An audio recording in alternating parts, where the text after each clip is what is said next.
we'll do this quickly. So just quick about me. I've been in health IT for about 25 years now. Done just about everything in the industry. I apologize that I have not fixed everything yet. Still have a ways to go. It is certainly, as the last speaker was saying, an area rich with opportunity for people looking for careers. Um, uh, Healthcare is basically just really starting what I would call a tech revolution, and that is to say the strategic use of technology as opposed to the commodity use of technology is just getting started, and and there's a lot of heavy legacy systems still sitting around that is really slowing down transformation. So we'll talk about some of that. Um, just quickly, what we do is, as a team, we focus on the data in healthcare. We've got a team of about 30 engineers. We've got um, clinical folks. We've got folks who specialize in healthcare data specifically, how it works, where it comes from, and how to use it. And we help our clients, which are mostly providers or payers in the healthcare space. We also work with a lot of startups and help them avoid some of the traditional stumbling blocks in healthcare technology. So that's just kind of the team. I won't spend any time here, but you can kind of see we've got folks with a lot of experience. We share a fair amount of gray hair, or as my partner Eric, you can see, doesn't have any. But we're excited about what we do. We have a lot of passion. We believe that there's a lot of opportunity in this industry, and it's going to continue to change at a very rapid pace. So with that, kind of diving in. So I want to talk a little bit about why there is a drive to value-based reimbursement. Uh, it was mentioned at the previous speaker that about 1 in 5 dollars in our economy are spent in healthcare. It's over a $4 trillion industry. And then so why are we trying to do value-based reimbursement? How do those systems work? How are they set up? And then what do you do? And everybody in healthcare loves to talk about dashboards. One of the key things I want everyone to take away from this speech is dashboards are great. They're fantastic. You need them, but they're not enough. They tend to be looking backwards. They don't help you in the moment. And so we'll talk about that. So quickly, what's changing in the industry? Traditionally, the U.S. has been very commercial insurance focused. You get your employee insurance from your employer, but that is shrinking. That is as a percentage of the overall industry, and in real numbers, that is actually shrinking. Fewer employers are offering health insurance. There's more of these 1099 type jobs, contractor type jobs, Uber drivers, delivery, etc. And government programs are growing. Both Medicaid and Medicare are growing. Actually, this chart shows that Medicaid has been holding even, but since the pandemic, it has actually grown quite a bit. And uninsured is slowly declining over the last several years. There's a lot of that with the Affordable Care Act that was passed in 2008. A lot of changes there. But one of the key things to focus on here is that the government is a very big player. They are the dominant player in the U.S. healthcare system. And because of that, you can see in this little chart down here, CMS, the Centers for Medicaid and Medicare Services, I basically said value-based reimbursement will be the payment scheme of the future. They are mandating that all Medicare moves to value-based reimbursement over the next, say, 5 years. So currently, there are roughly 58 million people on value-based reimbursement plans. Most of them are not aware of it. It is generally an arrangement between the doctor and the insurance company. Most patients are not aware that they are on one of those plans. But, the 58 million is expected to grow to 195 million, over 200 million people over the next 5 years. So there's tremendous growth here. And specifically, CMS is basically saying that, there's a lot of value-based programs out there today that provide bonuses for doctors. So you get paid normally, and then if you do really well, you get a bonus. More and more of these programs are asking the doctors to take risk, meaning that if they don't perform well, they actually lose real money. And so that is very scary for a lot of the doctors out there. And a lot of the doctors don't trust how these programs are set up and don't have confidence that they can be successful. And so that's primarily what we're talking about today. So where is the money spent? So you can kind of see on the left chart, I included pharmacy down here, and this is a little dark. I apologize for that. Nearly 50% of the total healthcare spend is in pharmacy, but you don't go to your pharmacist and ask for a prescription, you go to your doctor. So the engagements between a patient and a doctor are known as encounters. So the encounters is really where you have to focus. And the allocation of spend, you can see over here, the bottom three categories are emergency room, hospital inpatient, and outpatient. So exactly 50% of the encounter spend is in the hospital. And broadly speaking, we can say none of us really want to go to the hospital. These are generally bad things that happen that cause people to go to the hospital. Sometimes it's planned, knee replacement, things like that. Sometimes you go to the emergency room and you get admitted to the hospital. But the important part is the primary care and specialists, which are these top two categories. So from a cost perspective, this is how it lays out. But from a number of encounters perspective, 60% of the time that a patient and a clinician interact is this primary care or specialist. In other words, this is where the industry is starting to call these the medical homes. So your primary care doctor is usually your medical home. If, for example, you have diabetes, it could be a specialist, an endocrinologist. If you're pregnant, it could be an OB-GYN. And then, the cost drivers, this hospital inpatient has a grossly disproportionate impact on the cost. So in fact, what you see here is 2.5% of the claims that occur in the industry are nearly 50% of the total cost. And if you go into higher age groups, that percentage actually increases. So you're talking about a small number of claims. You see here, 0.02% of the claims is actually close to approaching 10% of the dollar, 0.04%.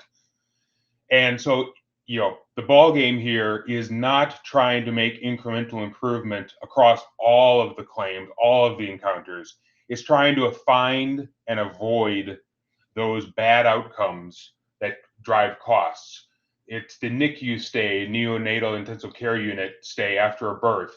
Those can be $1 million easily, $2 million in one single claim. Heart attacks are expensive. $100,000 is very easy to ring up during a heart attack. Diabetic admission due to poorly managed diabetes. And so really it is trying to find the needle in the haystack, trying to find where that needle is going to come from and really wreck your cost curve. And so what you need to do is you need to set up the program to manage the cost, to be able to proactively identify where the risk is and manage that risk to avoid bad outcomes that can incur high dollars. So the basic building blocks of value-based reimbursement, all value-based reimbursement programs consist of two pieces at least. There's a cost, and we were talking just about kind of where that cost is, and it's cost versus revenue. So obviously, if you have a Medicare patient, that tends to be higher revenue than a child on Medicaid. And so it's cost versus revenue. And what are the attributed costs there, which is the category we just looked at in the chart. And then it's not hard to reduce cost if you just deny care. If you basically don't provide the care, you can avoid cost. Now, you're not going to end up with the right results, but that's why there is always a quality component to value-based reimbursement. And the quality components are almost always measured as a ratio, a numerator over a denominator. And I've listed in green here are some positive ones. So preventative care, how many people got preventative care divided by the managed population. How many people received appropriate care of their chronic condition divided by the number of people that have that condition. There are also ratios that are negative, preventable events. Most people have heard of readmissions. Hospitals get dinged, they get charged for readmissions. How many readmissions per your population are occurring? And so there are many different ways this is set up, but the basic building blocks of value-based reimbursement consists of the cost and the quality. And then you go into word soup. Okay.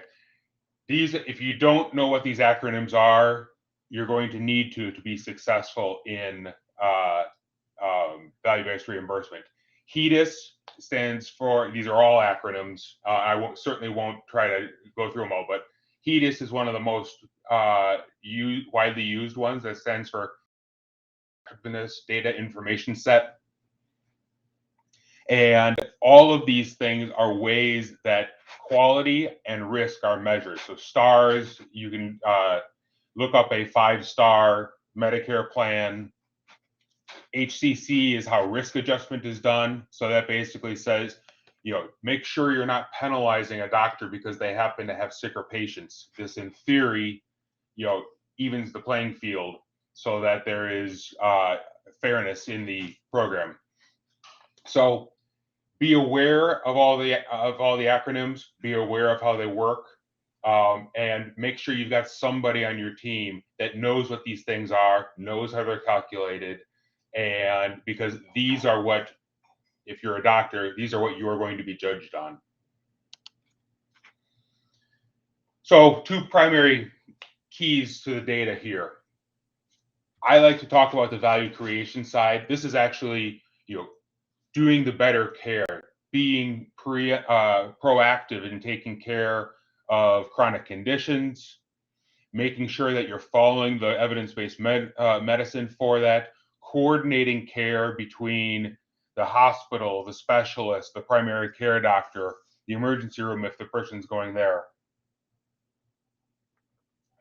But you can't forget about what I call the arbitrage and the bookkeeping side of this. This is one of the things that, generally speaking, and I'm stereotyping, but doctors hate the bookkeeping. They hate having to keep track of writing down every single little thing. But if you don't write it down in the medical chart, it didn't happen as far as value-based reimbursement is concerned. And so you've got to make sure you're doing this correctly. You've got to make sure that you're putting the diagnoses on claims. Many primary care doctors don't do that. That impacts risk-adjusted revenue. Chart pulls, something every doctor hates. It is routine now. Pretty much every Medicare plan in the country goes to every one of their doctors and says, "Hey, we'd like to do an audit of every single Medicare patient chart that exists." It's a bureaucratic nightmare. It costs the payer a lot of money. It costs the provider a lot of money. It is a relatively poor way of gathering data. And then also be aware of registries. Vaccinations is a classic example. There are state registries where vaccinations are put. Make sure you've got access to those so you can be aware of who has vaccinations and who does not. So you got to do the arbitrage, you got to do the bookkeeping, and you got to get that stuff right. Make sure that's in your team somewhere, and then work on the reason why most people go into healthcare, the value creation, the actual taking care of the patient and doing a good job at it. So 4 key points, and I'll cover these fairly quickly as we can get to questions. But One is make sure you're creating the right data. If you're a doctor, if you're running a practice, you are the source of many of the pieces of data that need to be collected for the value-based reimbursement. You've got to organize the data to be timely and actionable. Currently, if you're working in Medicare, you submit claims to Medicare, and 6 months later, you get the claims back with their analysis of how you're doing. 6 months is way too long. HEDIS is an annual exercise. You can't wait for a year to find out where you are, and especially because at that point there's nothing you can do about it. You've missed the opportunity. One of the things I think health information technology has failed on the most is using data to drive action and decisions. Usually in the industry, the data comes after the event, but you need to bring that data forward. Use it as you're actually delivering the care to drive action, to drive decisions, to make corrections in the moment, and be able to then make informed decisions. And then one of the things that doctors hate about value-based reimbursement is the scorekeeper. The scorekeeper is always the payer. Sometimes the payer is the government, sometimes it's a private insurance company, but that's always how value-based reimbursement is done. The scorecard is the key, and you've got to get the right data to that payer in order to get it there. So creation of the right data. I'm not going to read this. Please, read through it on your own. But do be aware you've got to create. They are often called registries or rosters. But first of all, know who has which conditions. There are specific quality measures for almost any chronic condition out there. COPD, congestive heart failure, diabetes, pregnancy, which isn't a disease, but it's a condition, and it has measures for it. Back pain. Make sure you understand what those cohorts are, and then get the stuff documented. We talked about that a little bit. Make sure that you are getting the codified results. So if you do a lab test and you just put in the notes in the chart that, hey, it looks like this person's hemoglobin A1C is high. Hemoglobin A1C is one of the primary measures for diabetes. That's not going to get captured. It's not going to get brought into the scoring mechanism. It's not going to. It's like it's like hitting a home run and not running the bases. You got to touch all the bases. So, and then one of the things is, once you start seeing where your problems are in value-based care, where you are in trouble, where you're struggling, you're going to have to engage with the patients to address that. Make sure you're measuring how that goes. Measure your outreach. See if it's working. Find those patients that are activated and see if you can create new ways of engaging and activating the patients so that they stay compliant.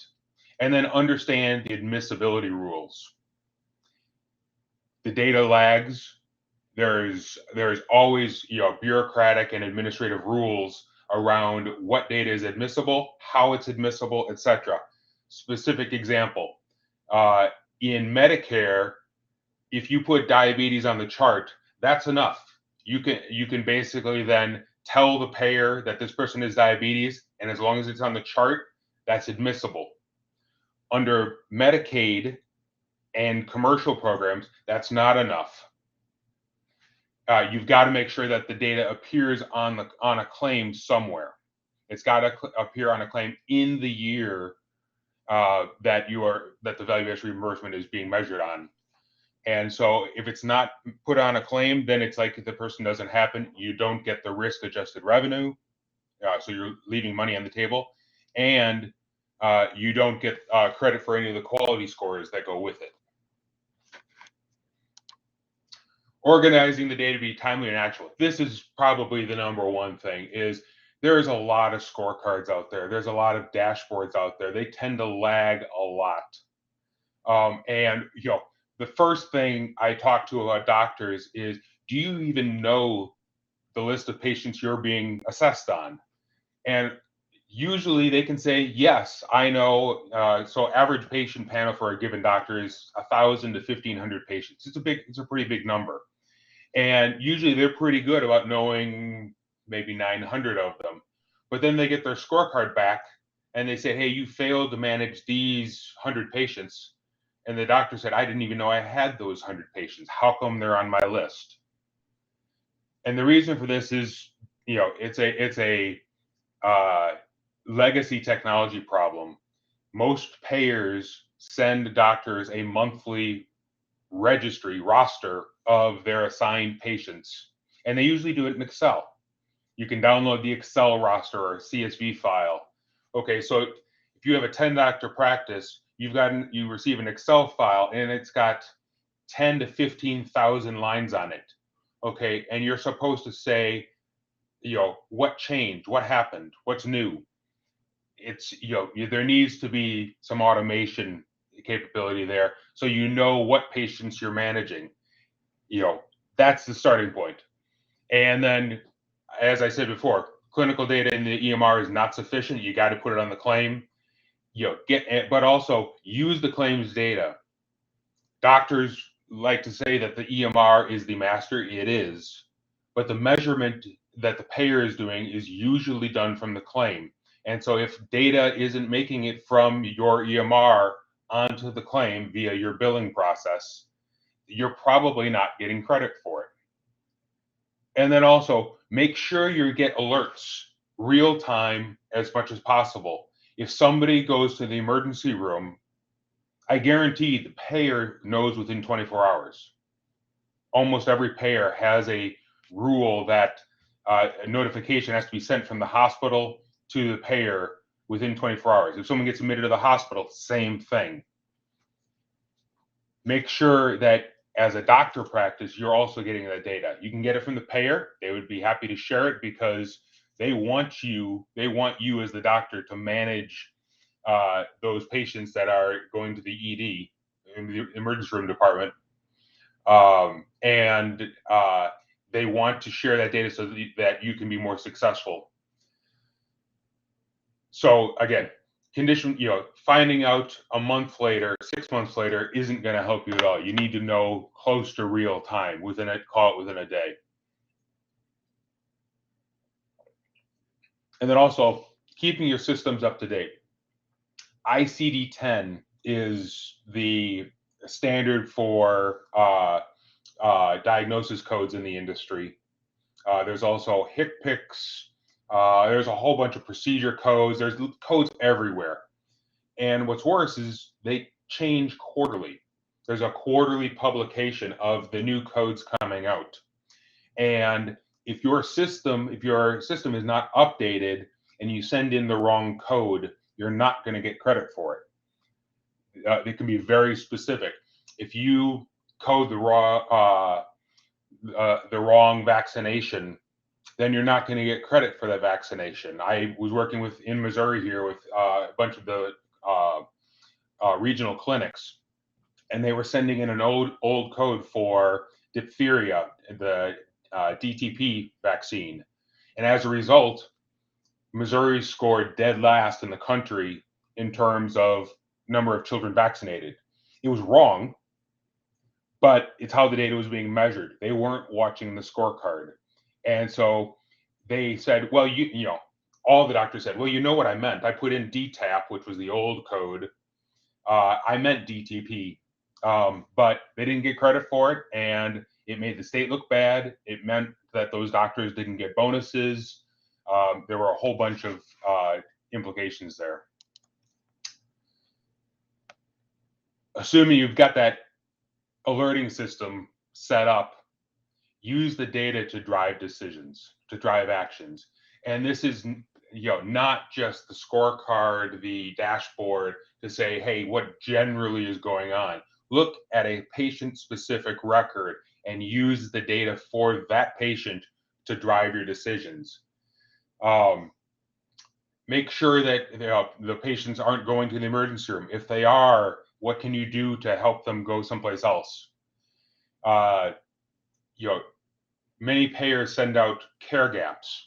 Doctors, generally speaking, hate those because they generally say they're very inaccurate. There was a study not too long ago about the impact of payers publishing care gaps to providers, and they say it improved care by up to 1%. Okay. By any reasonable measure, that's a terrible result. Okay. But that's partially because the payer data is old. Sometimes these care gaps can be old, but also it could represent, if you send a doctor a care gap saying this child is missing a vaccination, the doctor looks in the chart and says, no, the vaccination's right here. There's no credibility anymore. It could represent a coding problem, meaning that they didn't put the right code on the claim and therefore they're not getting credit. So care gaps could be coding gaps. So you have to be able to separate administrative, as I said, that administrative or that arbitrage from that value creation. You do have to work with others in the system. Specialists want to share their data back with the primary care doctors. Hospitals do not want a readmission, and if they want to share information with the primary care doctor, if they can help prevent that patient coming back for a readmission. Payers want to share the data. The government wants to share the data. There are government-based registries, etc. People get surprised at how much there is willingness to share data if basically it can help everyone be successful under these value-based scenarios. You do have to hold your teams accountable. It's not just the doctor. Make sure that your admissions clerk is correctly coding the patient information. Make sure your billing department is correctly coding the claims. So make sure that the data actually does represent what you think it should represent. And then every doctor I talk to says, yeah, the system's unfair. My patients are sicker. Sometimes that's true. But increasingly, value-based care systems have a risk adjustment built into them. Now, that doesn't capture everything. In particular, it generally only captures chronic conditions. And so take a look at it in the context of that risk adjustment, but then understand if there's something else going on. Specific example, one of the most common reasons why patients get readmitted to the hospital is they don't follow through on their discharge instructions. One of the most common reasons why they don't follow through on their discharge instructions is they didn't understand them. Let's just say their primary language is not English. Okay, that's a social determinant of health. And today, that does not factor into the risk adjustment. There is talk, and in fact, CMS announced a pilot where they might start bringing that into it. But you need to understand those social determinants as well as the clinical determinants, like the chronic conditions, to understand. And then finally, get the right data on the scorecard. You got to get the data to the payer. You got to make sure that the payer is reflecting it right, and you've got to be watching it constantly. You got to understand the rules on how the metrics are calculated. Sometimes they're very specific. Example again, HEDIS, which I said is one of the most common measures of how quality is measured. HEDIS generally requires a full year of eligibility. So if you're in a Medicaid program where eligibility changes several times a year, a lot of your patients that you're working so hard on may not qualify for a HEDIS measurement, and you may not be getting credit for those. Don't be dependent on retrospective chart chases. It's way overused in the industry. It contributes to a tremendous amount of wasted effort. And if you don't find what you're expecting to find in the chart, it's too late. You've missed the window. Chart chases are generally done in the spring, and the spring after the year of measurement, and so it's too late. Okay, do look at the official scorecards, but payers may only give them to you quarterly. You've got to be able to reduce the cycle time. You've got to have an internal scorecard, an internal ability to measure where you are in the interim and be able to use the two in conjunction to understand root cause. What's causing the problem here? Did I actually not do what the scorecard says I didn't do? Or does my record show that I did do it and for some reason it's not making it through to the official scorecard? And then all of these quality metrics, all of these cost metrics, they're all graded on a curve. You are ranked on a percentile basis, and those benchmarks, those percentile anchor points, move every single year. So if you did really well, you scored in the 90th percentile for giving immunizations, that's great. But next year, that anchor point is going to move, so it might not be good enough next year. So understand how those are moving, and keep an eye on those. They get published quite frequently. So just wrapping up, kind of the overall ecosystem I'm talking about here is, you're going to have your payers out here. There's going to be average doctor deals with about 20 different payers. So it's a complex ecosystem. You've got your primary or specialty provider, which is usually the medical home. There are always the hospitals, the long-term care facilities, the institutional organizations. There's a pretty well-run system on how claims data goes back and forth and payments get back and forth. Doctors want to get paid. That part of the system works reasonably well. But what there is not is kind of this value-based reimbursement platform where you can land the data, look at the data, and make real-time decisions. It is not the electronic medical record. Electronic medical record is important. It will always be part of the solution. But primarily, EMRs are designed to be workflow engines, not reporting engines. So in other words, it helps the doctor in their interaction with that face-to-face patient interaction or telemedicine. It is not designed to provide insight and give you an alarm about the patient that you didn't see. You need something else, a value-based platform to set those alerts. So with that, I will wrap up and see if there's any questions that folks want to ask.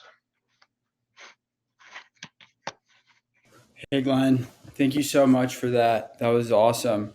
I didn't realize how big of like almost like the Wild West healthcare IT is. It's there's so much untapped territory.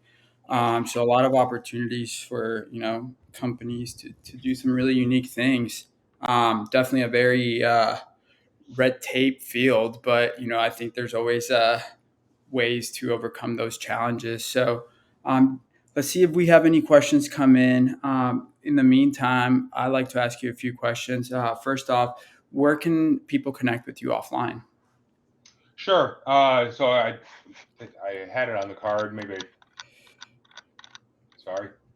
No worries. I like to ask because everyone's different. Some people are Yep. Twitter, LinkedIn, I email. had it on here. I can be found if you go to www.VedaPointe, VedaPointe.com. Don't forget the E. That's our website. Okay, And I'm just Glenn at VedaPointe.com. awesome. Sounds So, good. Great. Well, I will definitely be connecting with you after this. But question for you. So, as we were wrapping up 2022, heading into 2023, what's one assumption or one prediction that you're going to make about, innovation in healthcare IT? um, I think so. One prediction would be I had the opportunity to not only work in the U.S. system, but also I did some work in the NHS, which is Britain, Spain, Israel. Um, I think healthcare IT in particular has not taken advantage of the global market. There's a lot of innovation happening in other countries, and uh, the startups in those other countries are desperately trying to figure out how to enter into the largest healthcare market in the world, which is the U.S. healthcare system. Um, some of them are figuring it out, and so this is changing from a regional game where you have to only worry about the folks in the U.S. to a global game, and I think that's going to be good for the system overall. but it's going to provide some shock as well.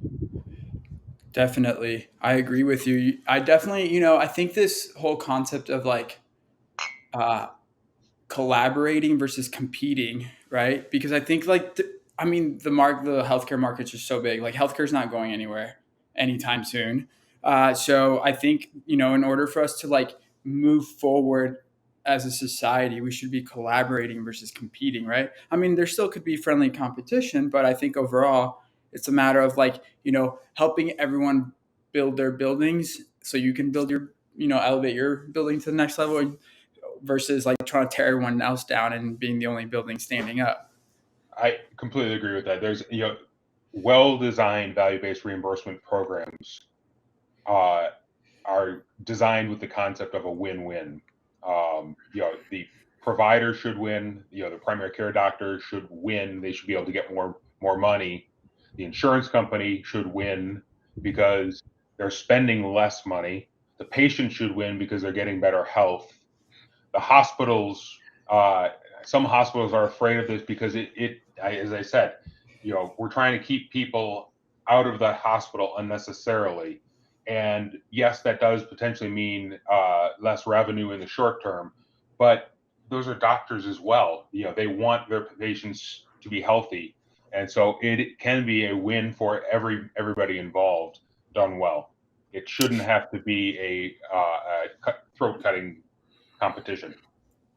Yeah, no, I agree with you. And just a little personal side note, I had my first kid this past year or Congratulations. December of last year, so she's about to be one. And, being an analytical person, when I got that doctor bill, that hospital bill, I was like, just looking through it and just trying to wrap my head around, what are all these charges, right? Because like I feel like at some point, like I was trying to figure out, like did we really need all these things, right? And I think with like uh, software and technology, it could help us become more efficient, understanding, educating. I think that those are big components of that are missing in healthcare that I see, because I work with a lot of early stage startups at the accelerator that I run here in Dallas. And, it's just a matter of taking the resources you have and being able to, collaborate with other startups and, leveraging them, right? And, because I think that's as a partner, whether you are a healthcare physician or, the insurance company, like not only do you want to make it a win-win for them too, but you also want to make it a win for the consumer, even though Right. they don't really play a picture in, the equation, but they're the people that either benefit or get put in a bad situation because of it. No, that's exactly right. And there's some good innovation out there on the consumer side. I think it's a broadly undertapped uh, market. Most, as discussed, whether you're in the U.S. or globally, the money is sitting in the doctor's hands, the hospital's hands, or the government's hands, or the payer. It Yep. rarely is sitting in the consumer's hands. But as I said, engagement of the consumer can make all the difference in the world of making sure someone stays healthy. And obviously, people are interested in keeping themselves healthy. Yeah, I Um, agree. I agree. So, it looks like we're at the top of the hour. You are actually our last speaker. Our last speaker happened to he lost his voice, so he won't be able to join us. So we have a few more minutes if you want to stick around. Last question that I have for you is, as far as um, innovation within healthcare IT, like what niches are you seeing are starting to pick up pace or traction, and what areas need the biggest help? uh, so the I would say the biggest traction is in well, it's in direct technology. It's not in information technology. So vendors, startups tend to shy away because interoperating with the electronic medical record systems is incredibly difficult and also often very unfriendly. Many of the EMR vendors just do not want to open up their systems and make it accessible. So a lot of the current traction is outside of that, where you don't have to interact with that. That I would also say is the one of the biggest opportunities is many EMRs were implemented. Almost every doctor in the U.S. now has an electronic medical record system, but they put it in for the wrong reason. They put it in because they were paid by the government specifically to put it in. They weren't going in with the mindset of, this is going to improve the care of my patients and improve my productivity and allow me to deliver better care. They put it in because they were told to put it in. Now there is a kind of a rehash. Folks are now saying, "Hey, well, listen, we've actually got to make these systems work better, work for us, and help us with the data information." And so I do think there's tremendous opportunity in starting to tackle that interoperability. It's been a phrase in healthcare IT for 20 years. We're still not there, but there's tremendous opportunity if you can tackle that. And then the other thing is telling folks to don't forget the administrative data that's out there. Claims data. Doctors don't like to look at claims data, but the payers broadly do better analytics than the providers. They're just better at it. And that's because the data is structured well, and it makes, every IT person loves getting clean data, and EMR data is never clean. Claims data is much cleaner. I won't say it's clean, but it's better. And so use that claims data to supplement, to augment your analysis. And that's where I think we're going to see a huge amount of traction over the next couple of years as these value-based reimbursement programs roll out. So, I know I said that was the last question, but you just inspired a thought in my head. So, as far as for me, I have the luxury of being, on stage virtually or in real life with individuals like yourself. So I get to learn a lot and have really interesting conversations. And, value-based is something that's more of a new methodology, in the past, recent, months, maybe even year or two. I remember when I came across it working with a startup out of Silicon Valley. If someone were to get started in this field or want to get started in this field, what do you recommend? Where should they go to educate? How does someone get in this field? Um, well, there's always the way I did it, which is, jump in blindly and then, come up for air as quickly as possible. Um, you know, there's a tremendous number of resources out there for how the coding, how all the data works, but it's incredibly confusing. Most of it is managed by the U.S. government, and it's very hard to mine that. So I would recommend, start with the simple stuff and kind of work your way up. Pharmacy data is about the easiest thing to start with. It's transactional, it's mature, um, and candidly, I would also say, don't try to do analytics off an EMR as your first step. It's too confusing. It's too subjective. But I think there's been a bias in the healthcare industry that you can only hire IT people that have worked in healthcare because nobody else is going to get it. That that mindset has to change. That's one of the Yeah. reasons why healthcare technology has been so bad and is so far behind so many other industries. And so I would say the best thing to do is go forward courageously. Try it, experiment, learn from your mistakes. You'll make them, and keep going. Awesome. Well, thank you so much for sharing that. Any last parting words before we let you go for our No, audience? I think the last speaker said it is there's a tremendous amount of opportunity for careers in health information technology. It is undermanned. The IT part is underfunded, uh, and that's going to change. And not just change in the U.S., it's going to change globally. There's no country in the world that does HIT well, not one.